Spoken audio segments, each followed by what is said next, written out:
Hello everyone, Luciano Oliveira, Oliveira Lawyers. Today is February the 28th.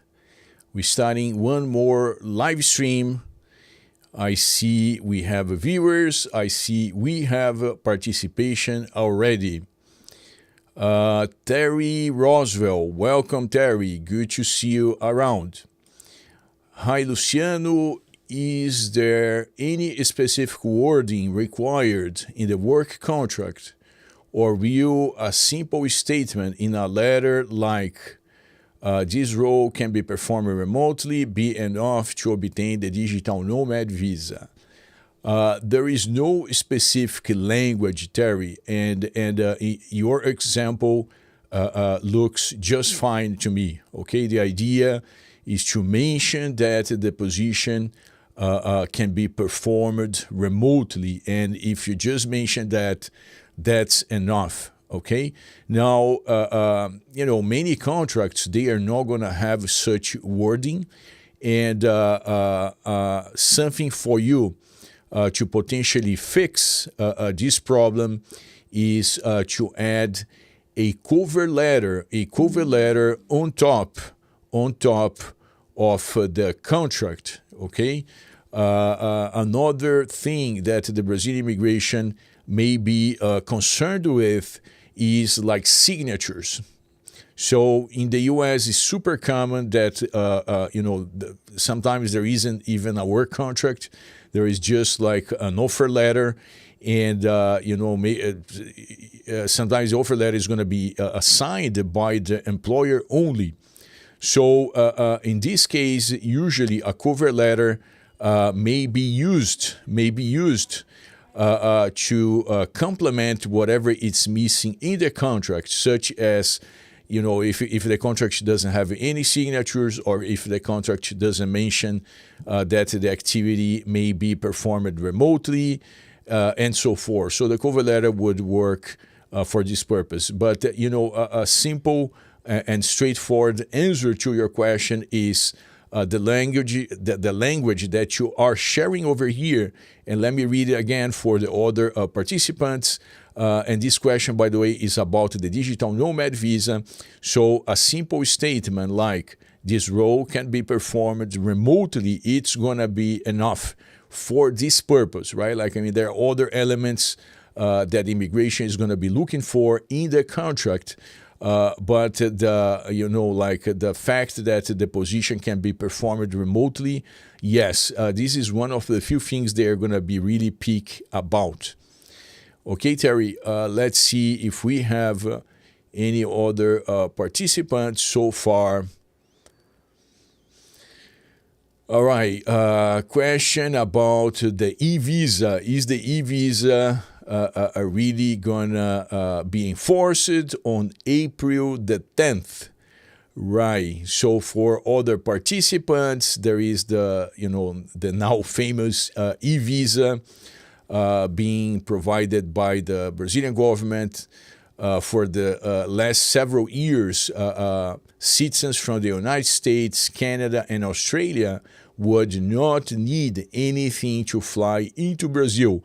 So basically, you have a passport, you buy an airfare, and you take an airplane, you go to Dallas Airport, DFW, American Airlines, you spend some time at the lounge, and then you fly into Brazil, no visa required. But the new federal administration is requiring a visa. The good news is that you can apply for this visa online. Okay, you don't need to go to a consulate. You don't need to ship your passport anywhere. You're not going to need to waste a half a day handling this thing at a consulate. Basically, you're going to apply online. Unfortunately, the application system is not ideal. It's a kind of cumbersome. And, they try to automate some tasks like verifying the picture of your passport, verifying the picture that you're going to be using of yourself. And the system does not work great. So, most people, they are actually hiring someone to handle the application. If you need to hire us, like we have a very good deal We are charging $100 to handle the application on your behalf, and you don't need to get a crash course in completing the e-visa application form.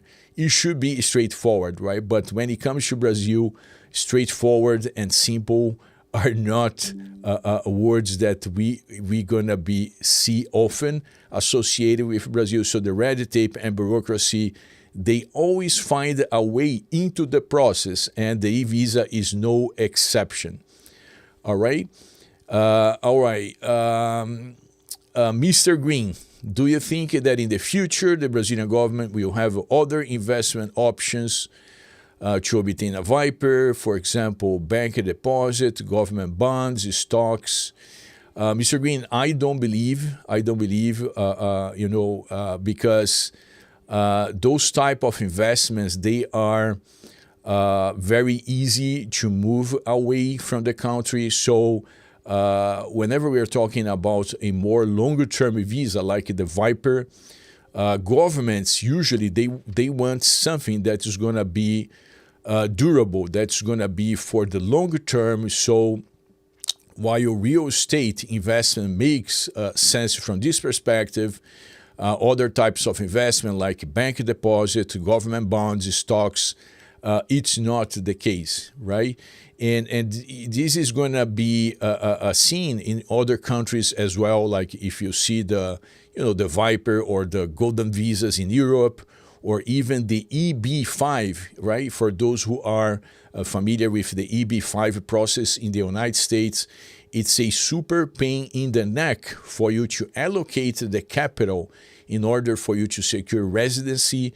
And Brazil, it's I would say, it's like in the same path of accepting only an investment that's going to be substantial, and it's going to be for the long term. Terry Roswell, if I purchase a property in São Paulo with a Brazilian friend for 1.4 million reais, and we own half each, will disqualify me for the investment visa, or must my share in any property be over 1 million reais? Terry, we have a strategy here at the firm, and I'm not recommending you to just do it just because you are listening from me, but I'm going to explain what we do just to answer that there is a way to overcome this challenge that you are describing. What we do, let's say if it is a couple, and let's say the one spouse is a U.S. citizen and the other spouse is Brazilian. So what we do the contract with the U.S. citizens as the buyer, and the Brazilian is going to show as the spouse of the U.S. citizen. So from a contract perspective, the U.S. citizen is the one buying the property, okay? At the end of the day, for the final title, both parties are going to show as co-owners. In other words, they are going to own 50% each. But from the contract perspective, it says that the U.S. party is the one buying the property.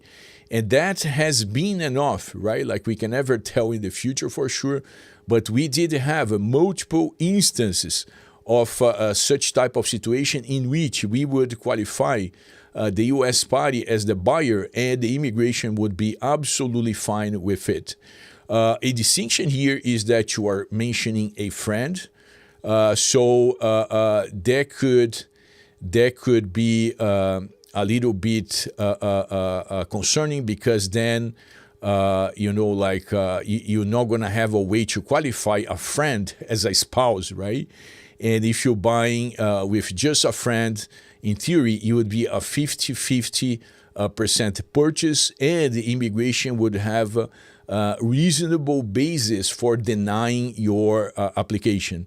So our strategy, it does work pretty solid, or I would say it has been working pretty solid for couples, for spouses.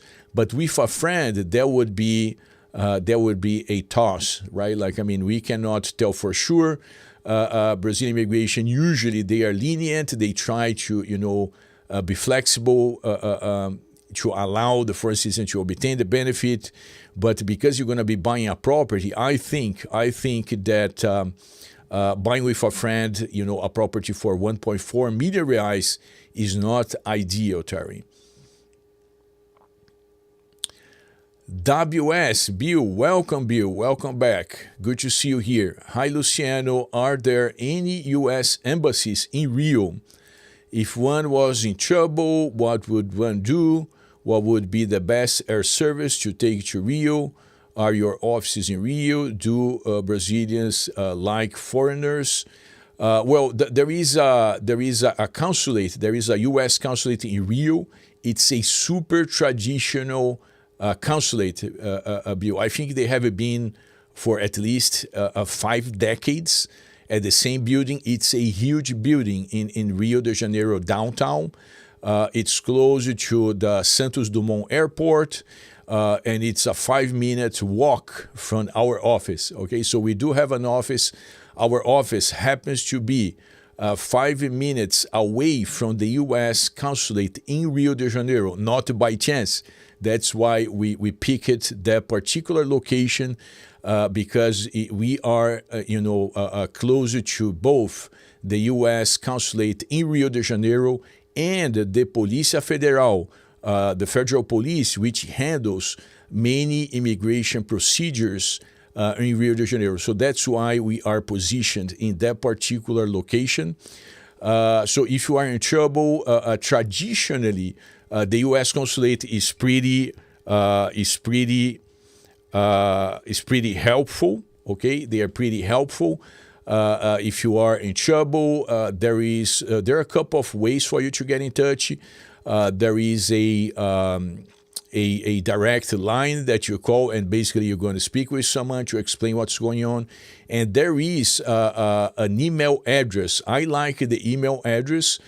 As long as you are a U.S. citizen, they do reply really fast, usually on the same day, or sometimes, again, if it is something urgent, in a few minutes, right? I saw that happening more than a couple of times. U.S. consulate personnel in Rio de Janeiro, they are great, okay? So you would be in good hands. Bishop Black, welcome, Bishop. All right, I know Bishop, like he had a consultation with us. So good to see you over here, Bishop Black. Brazil's new policy requires each individual to submit their bank account information as part of their visa submission process. Specifically, Brazil asks for 2 consecutive months of $2,000. Why do they need my account information? That seems awfully personal and intrusive. Why is this necessary? So, Bishop, $2,000 is specific to the retirement visa, right? This is specific to the retirement visa, and other visas, they're going to have different requirements. So if we're talking about $2,000, that's the retirement visa in particular. If we're talking about the digital nomad, the number is going to be $1,500.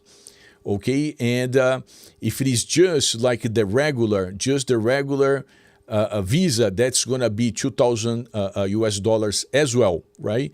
So different visas, different amounts required. Bank statements, it's a staple, right? I mean, you pretty much don't get a visa to Brazil unless you show bank statements. And I understand the intrusiveness. We are on the same page on that. Now, on the other hand, like how would the Brazilian immigration assess if you have financial capability to support yourself in the country, other than reviewing bank statements, right? So this is the concept. This is how they choose to evaluate your financial capability, and but this is a must, all right? So if you are applying for retirement visa, yes, you're gonna need to show bank statements. You're gonna need to show a statement for your retirement account as well. And if you are applying for the digital nomad, they are going to ask actually for 3 months. Okay, not 2 months. If you apply for the digital nomad, it's going to be 3 months of bank statements. And if you're applying for the e-visa, yes, they are going to ask for proof of funds. Okay, and that's kind of how it works in other countries as well. So although we do not handle immigration into the U.S., right? Like our specialty is immigration to Brazil. Every now and then we're gonna have a client who happens to have a Brazilian spouse or like a significant other, and they're gonna say, well, what about the U.S.? We say, well, we don't advise on the U.S. But we know that when their spouses or fiancés, when they apply for a visa through the U.S. consulate, bank statements is going to be one of the main type of document requirements for one to secure a visa to the U.S. Okay, Bishop. So this is kind of common across the board. But I completely understand. I mean, nobody wants to share personal information, and this concern is it's there for sure. Mr. Green, if my father has a very minor criminal record, would this affect my visa application for a Viper through for the purchase of real estate, or does the criminal record only concern the applicant? Right. So, well, yes, I mean, criminal record, I mean, that's a constant across the different legal systems, Mr. Green. I mean, you don't have any relationship.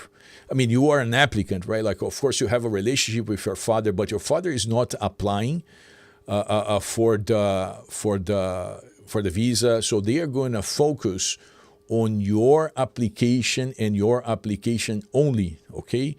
So even if your like your father has something very serious, like this is not going to impact on your application. And even if you as the applicant has some type of records, that's not going to automatically preclude you from applying for the visa. Usually misdemeanors, they are not going to be a big deal. Felonies, on the other hand, they may be a concern, okay? Now, there are strategies to mitigate existing criminal records. Like there is like, you have an opportunity to explain yourself about what happened. You could have the records expunged.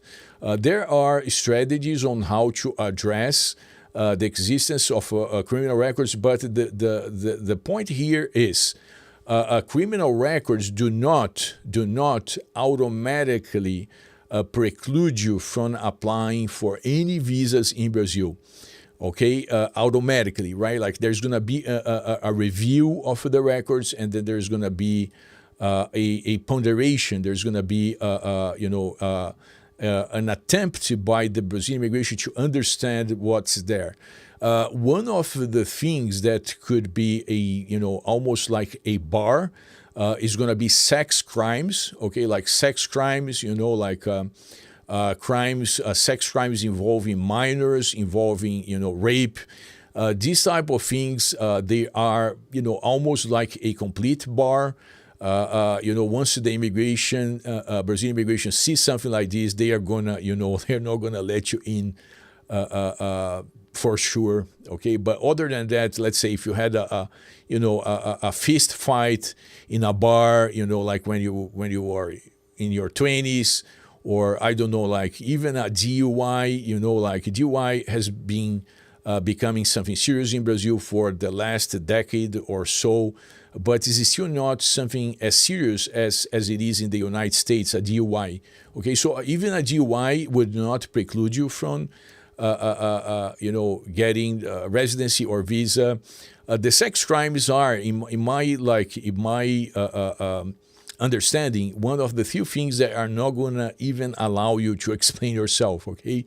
Other than that, there is always room for providing explanations and really present your application in the best light possible to achieve an approval. Terry Roswell, if I marry a Brazilian and they live overseas, but I live in Brazil, can I still get the residency through marriage if I live in Brazil, but my Brazilian wife lives and works overseas? No, Terry. Both people must reside in Brazil. And the concept here, and that's something I see, like happening every single day. People will come to us and say, listen, I am a Brazilian, my spouse is, I don't know, is American, is from the UK, is from Singapore, fill out the blanks. How can I get him or her a Brazilian passport, right? And of course, it doesn't work like this. How do I get someone a passport? There is always a path to arrive at a Brazilian passport.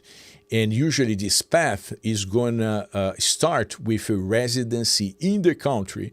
So there is no such a thing as a Brazilian, resident card for someone just because this person is a spouse of a Brazilian citizen. That's not how it works.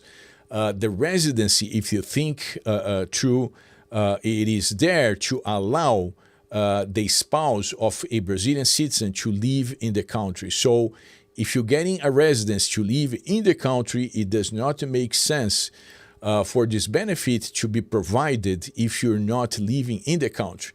Now, your question brings a distinction, which is, well, but I'm going to be living in the country, but my wife is not going to be living in the country. The problem here is that, I think from a more fundamental perspective, it could raise a concern about how legitimate the relationship is. Okay, that would be probably a concern from the immigration perspective. Now, the formal procedure we have in place is going to require both the sponsor, which would be the Brazilian citizen, and the sponsored, which would be you, to be living in Brazil at the time of application. Okay, another take or another side is that you don't need to be living in Brazil forever, right? Nobody's asking, oh, do you promise you're going to live in Brazil forever? Nobody's asking you that. They are just asking if you are living at the time of application. So I saw that happening more than once. Couples, they come to Brazil, they start the application, they get the benefit. It takes like a couple of months. It takes a couple of months for you to gather the required documents, and once you get started with the application itself, it takes an additional couple of months. But we're talking about 4 months total, right? So it's very common to see couples stay in Brazil for 6 months and being able to get the Brazilian residency for the foreign party. Right. So again, it doesn't need to be like living in Brazil forever. But yes, at the time of application, both parties, like the Brazilian citizen and the spouse who's a foreign citizen, both need to be living in Brazil. Okay, Terry, Mr. Green, I had a friend who became a Brazilian by giving birth to a Brazilian child to his partner. However, he overstayed, even though he remained illegally. How was he able to become naturalized? Yeah, so that's an interesting question, Mr. Green. So in the United States, like once you overstay, once you are illegal, it's pretty common for that to represent a bar, or if not a complete bar, a big hurdle in terms of getting back, to a legal status and to achieve residency and eventually citizenship. In Brazil, again, Brazil is super lenient, right? Like it's part of our culture. At the same time, there is such a rampant like a bureaucracy and red tape. There is also this other side of the Brazilian culture, the Brazilian way of being, which is to be lenient, accepting, and like forgiving, right? Sometimes too much, okay? But the point is, like, if you are illegal and if you give birth to a Brazilian child, and it does not matter if you've been illegally in the country for 20 years, as soon as you have the Brazilian child, you are positioned to achieve the residency, and just another year down the road, you could potentially apply for the Brazilian citizenship. Yes, that's a huge distinction. In the United States and other countries, once you are down the illegal path, it makes it difficult for you to come back to legality. Not in Brazil. In Brazil, again, like if you marry a Brazilian spouse or if you have a child in Brazil, you are good to go, okay? Bishop Black, I'm sorry, I should have specified that I just read that Brazil is going to require that a person show a balance of $2,000 in their bank account for just a simple tourist visa starting April 14th. Exactly, Bishop. You are absolutely right. I just think the date is April the 10th. I don't see the date in front of me, but from memory, I believe it is April the 10th and not April 14th.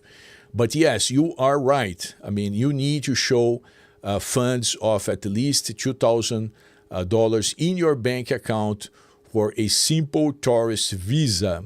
All right. Now, if you're traveling, right, like we're talking about April the 10th, as far as I remember, I'm not sure about the date, you're writing April the 14th. But if you travel on April the 9th to Brazil, you don't need to show anything. You just have your passport, fly into Brazil, and enjoy yourself. April the 10th, April 11th, then you do need to apply for the e-visa. The website is a pain in the neck, okay? I took the time to handle a full application for a client, and the website is cumbersome. It has a bunch of fields that do not apply for the visa. It makes zero sense to create confusion unnecessarily, but it is what it is. Let's think from the positive perspective. You don't need to go to a consulate, okay? You don't need to waste a half a day in a consulate. You don't need to ship your passport to a consulate, which is always concerning. So they're making very easy. I mean, you basically pay the fee. I think it's $80.90, something like this. And if you handle by yourself, that's going to be your cost. All right. But yes, Bishop, I understand the concern. Like if you're flying a week before, you don't need to show anything at all. If you fly a week after, this date, then yes, you're going to need to have this visa. And by the way, you should apply for the visa way up front because nowadays it's taking roughly like 3 or 4 days for the e-visa application to be reviewed. But as we approach April, guess what? There's going to be a huge number of people in need of the visa, and everybody's going to leave for the last minute. It looks like it's not just us Brazilians who leave things for the last minute, but U.S. citizens as well. And guess what? Once you get into like the second half of March, there's going to be a boatload of people applying at the same time. And guess what's going to happen to that website, right? I don't think I need to tell you, okay? So my recommendation, Bishop, is that you handle this thing ASAP. Don't wait for applying for the visa, okay? All right, Terry Roswell, what are the requirements for obtaining a student visa? Can this be arranged while I am in Brazil on a 90-day tourist visa, or is that enough time? Do you assist with this? So, Terry, usually, traditionally, the same schools or universities who are going to give you the opportunity of studying as a foreign citizen, they are going to assist you with the student visa. So that should be your, if that's a path you want to explore, that should be your initial approach to basically ask, listen, if I'm going to spend my, hard-earned money studying in your establishment, are you going to assist me with the visa, right? If they don't, like if you really want to study in a institution in which they don't offer like the visa services, then yes, you can reach out to us and then we can assist you. But if you can get this thing for free, why would you pay for that, right? So that's my first suggestion. The second one about the timeline, it is pretty rare for a Brazilian immigration benefit to not be offered just because you are in Brazil. There are very few instances in which the Brazilian immigration is going to say, well, too bad you came as a tourist. Now you need to go back and reapply from your country of origin or of residency. That does not happen, okay? So, digital nomad, retirement, investment, religious, work, all of that, you can enter Brazil as a tourist, and during the 90-day, you can apply, to get this change of status. There is a technicality, some firms, they like to hammer on that, like it would matter to you. It doesn't matter to you, but technically there are no visas issued in Brazil, right? So when we say you can get the digital nomad visa in Brazil while you're physically in Brazil, you can get the Brazil retirement visa while you're physically in Brazil after you enter as a tourist, we are actually talking about residency, but because visas, they are issued abroad. There are no visas issued in Brazil, okay? Visas are issued exclusively abroad through a consulate, right? So some firms, like, they like to hammer that and correct, like whenever a client is going to say, well, I want to apply for a digital nomad visa in Brazil, they're going to say, don't say that. It's a residency, it's not a visa. I think it's too silly. It matters zero for you guys, right? So we're not going to correct you, but that's just for you to know that basically pretty much anything you want, you can get after entering Brazil as a tourist, right? You just need to make sure you understand a distinction, which is going to be like this. Like when you enter Brazil, like the immigration is going to ask you about what you're planning to do in Brazil. So if you're entering as a tourist, you need to say, I'm coming here to visit Brazil and enjoy Brazil, right? If you enter Brazil as a tourist and you say that you're coming here to stay for a long time, there is a problem with the intent, because you have a visa for the intent of tourism, but you are saying that you're coming here to retire. So there is a discrepancy in terms of what you're saying you're doing and what you're going to be doing. And then this is basis for, this is like this is going to create a possibility that immigration is going to decline your entry, okay? So in my experience, like again, the immigration personnel is going to bend backwards to avoid send you back home. But if you have, again, a tourist visa and you say, well, I came to Brazil to work, guess what? You have a big problem, because there is a tourist visa and you're saying that you came to work. Or you have a tourist visa and you're saying you came to Brazil to retire, right? Or you have a visa, you have a tourist visa and you're saying you came to Brazil to work as a digital nomad, right? So again, even though you can enter Brazil under a tourist visa and then apply for a change of status in a month or a couple of months, it's very important that you understand that when you enter in the country, you must have the same intent of the visa that you have.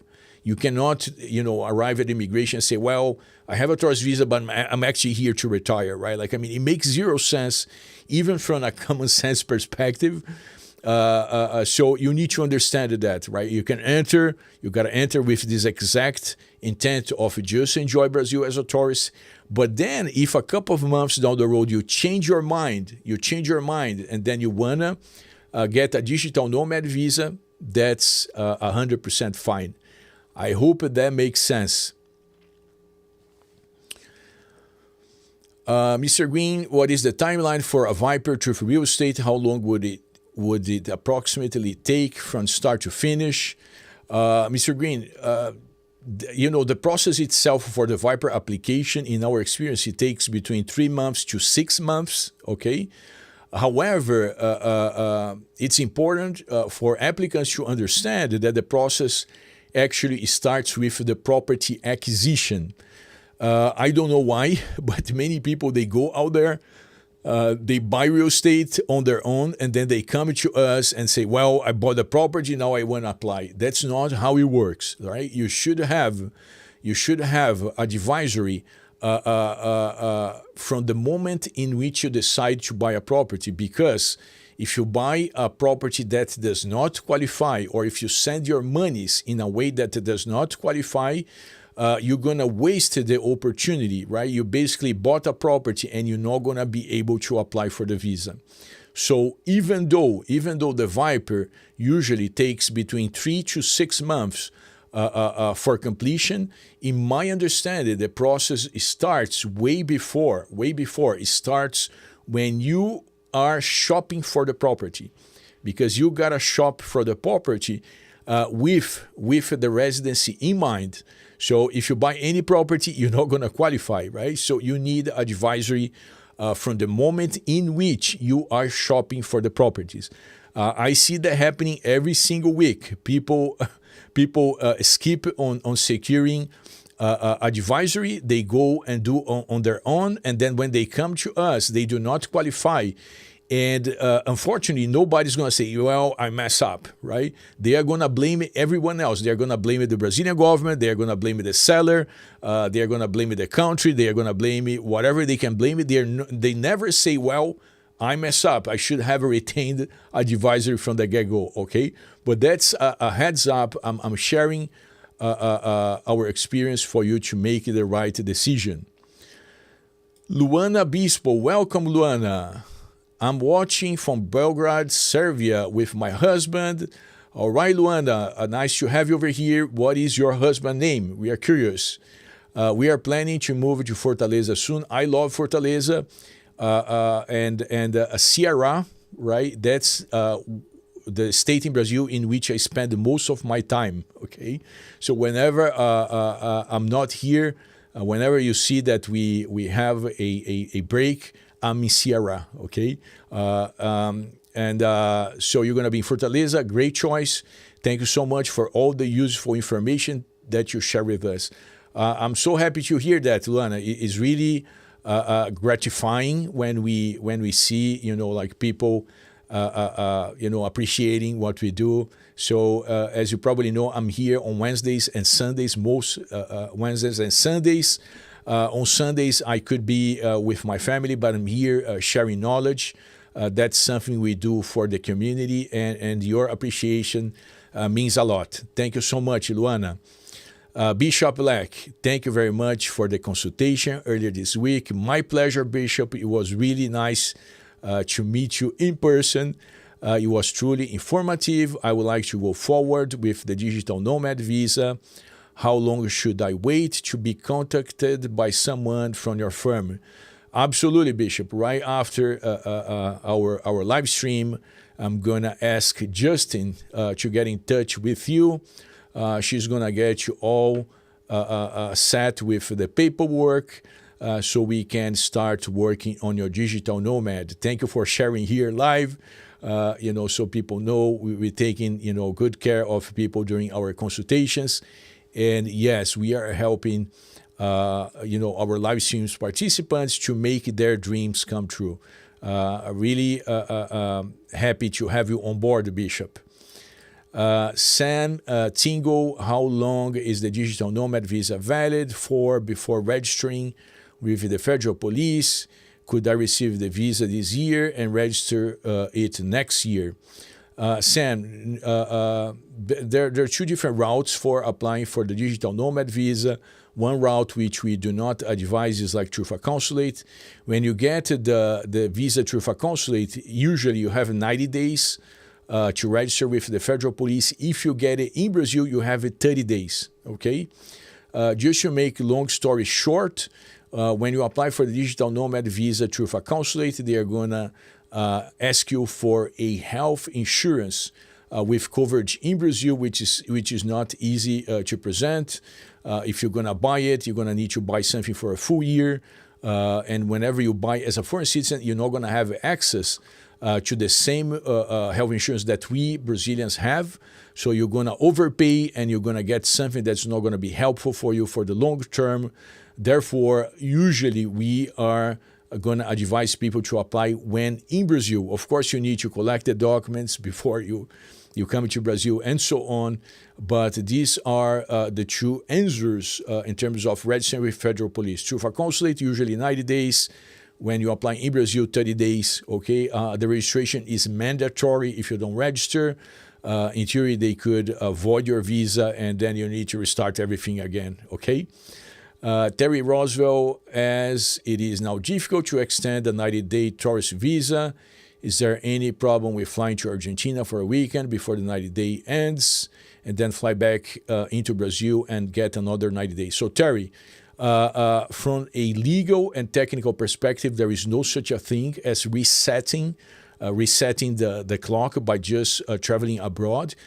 For instance, they have 90 days in Brazil allowed per year. So it doesn't matter how many times you leave and enter Brazil, you will still have the same 90 days. Okay, you don't get a single additional day because you went, like, for instance, to Argentina and came back to Brazil. That's the technical and legal and correct answer. This said, I saw a bunch of times people travel abroad, and then when they come back, like people at customs, like the immigration, sometimes outsourced personnel, they give the person another 90 days. All right. So from a technical perspective, there is no such a thing. From a practical perspective, it's not rare to see that happening. Now, this said, there is also a bunch of times in which people have a really hard time at customs because they were assuming they would get an additional 90 days and they don't, right? So when they find an immigration analyst who knows the rules and want to enforce, then you are in big trouble. Therefore, because we don't want you to be in big trouble, there is no such a thing as going abroad to come back and get an additional 90 days, all right? It's 90 days per year, period. Okay, Terry. Mr. Green, thank you for the responses. I great appreciate it. Thank you for participating, Mr. Green. I hope we see you here again. Terry Roswell, thank you so much, Luciano, for the information. As usual, it's very informative and helpful. Thank you for participating, Terry. As you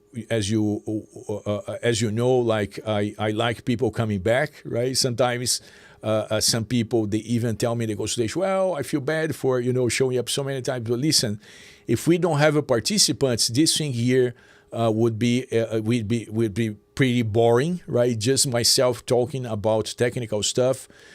So that's something you guys should keep in mind. I really appreciate you coming here, and you guys have like really interesting questions. Like this type of questions, I cannot make them up, right? Like they are questions and insights and sharing coming from real life.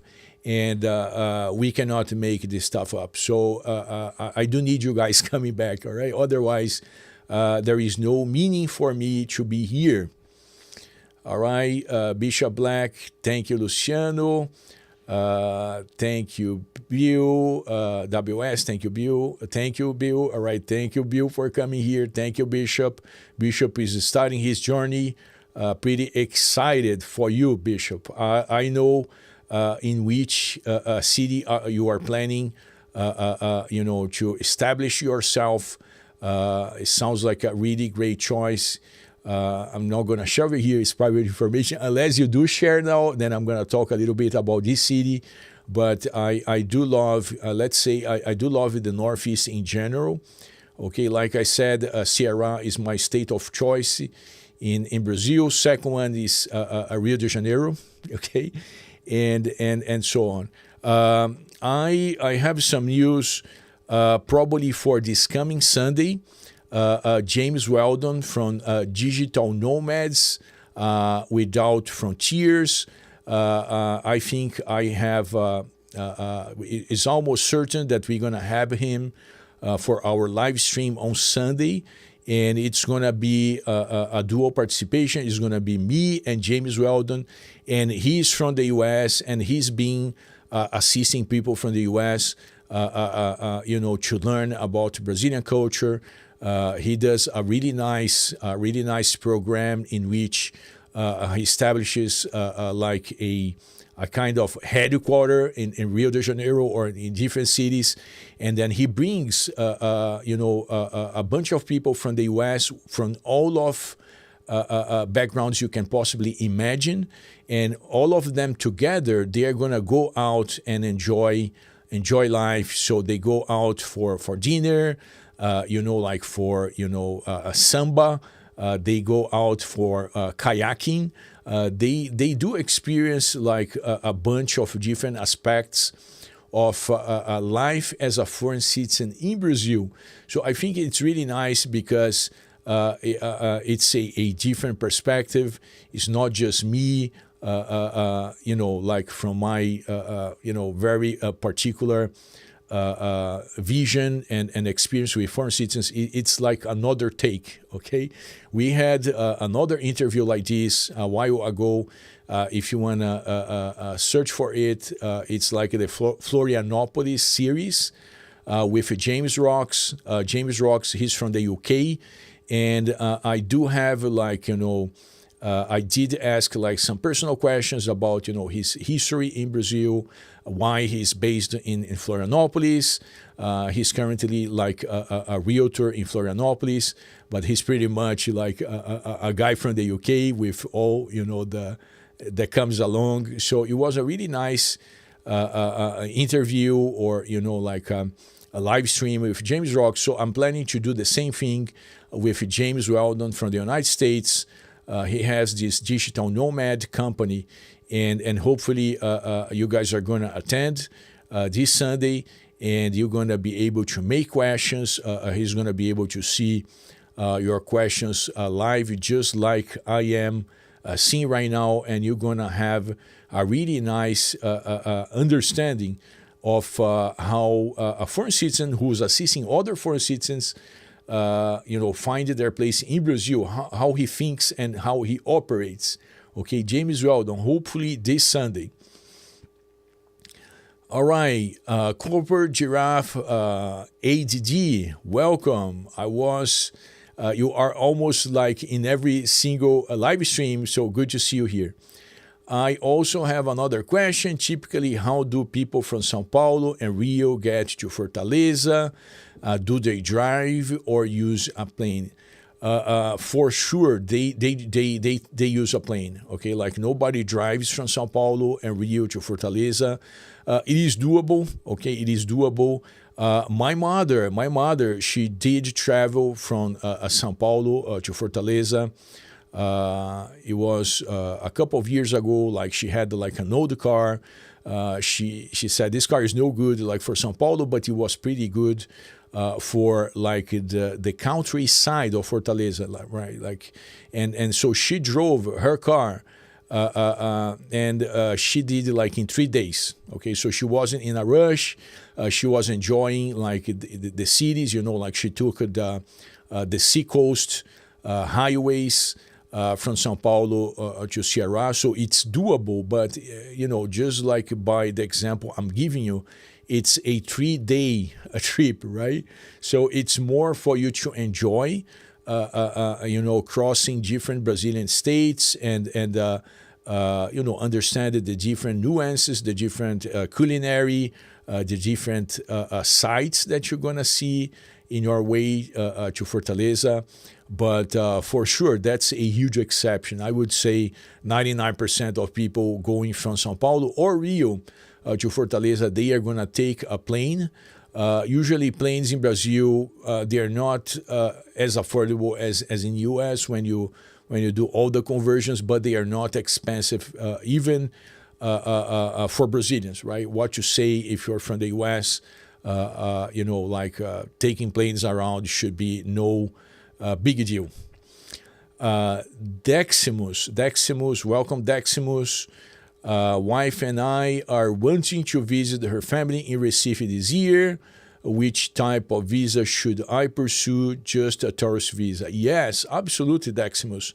That's all you need. The e-visa. I'm not sure if you were here, like at the beginning of the live stream.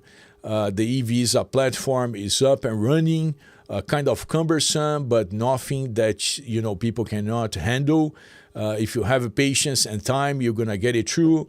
If you don't want to waste time, then just hire our service.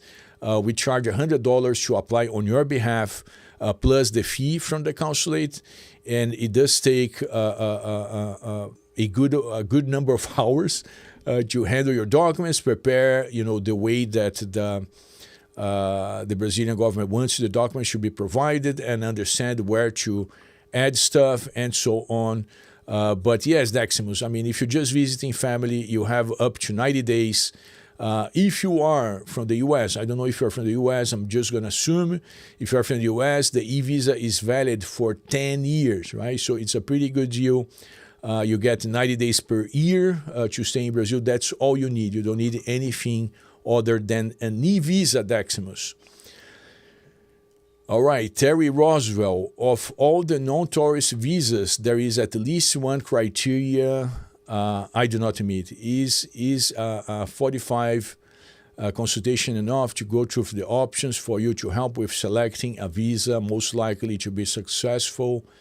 Yes, Terry. Yes, a consultation is usually enough, right? I mean, you've been here in our live streams for so long, so you have a good understanding of the visas. You also, based on your question alone, I see that you know where the challenge is, so we could tackle the challenge directly, and usually there is always some type of a solution, right? If you really want to stay in Brazil for longer, there is always a solution, okay? So yes, a consultation should be helpful. For us not to go through the options from the scratch, because again, many of the options on the table. I think it's more about tackling the specific challenge you are facing. Okay, Terry? Copper Giraffe, Hard Giraffe. Okay, thank you for the constant live streams. Mr. Rivera is the best. Thank you so much for your words. They're really kind. I'm not sure if I'm the best, but I certainly try to do my best, and I do appreciate your words. Deximus, excellent. Thank you, Deximus. I hope to see you guys back in our next live stream. We are arriving at the end of today's live stream. So again, a heads up that I'm trying for this Sunday to hopefully have James Weldon. He's the digital nomads group, like in the U.S. He works with people from the U.S. Interested in learning about Brazil instead of just learning in action. You have a crash course with James Weldon, Weldon's help. James Weldon is actually our client, okay, for multiple services. And so we're not, of course, getting anything like, if you decide to use James Weldon services, basically he introduces people. He works more on the cultural, and this perspective that he brings is a perspective I cannot bring, because he's like 100% U.S. Citizen guy, born and raised in the U.S. and he's a really fun guy. And I'm sure you're going to have a blast. So make sure to join us on Sunday. Not 100% guaranteed, because James is always traveling with his clients around.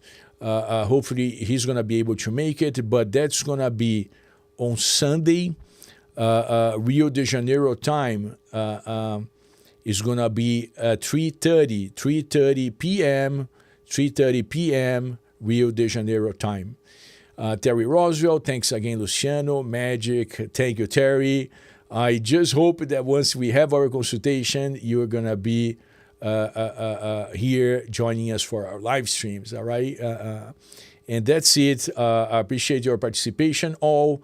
I hope to see you on Sunday, and have a blessed rest of your day.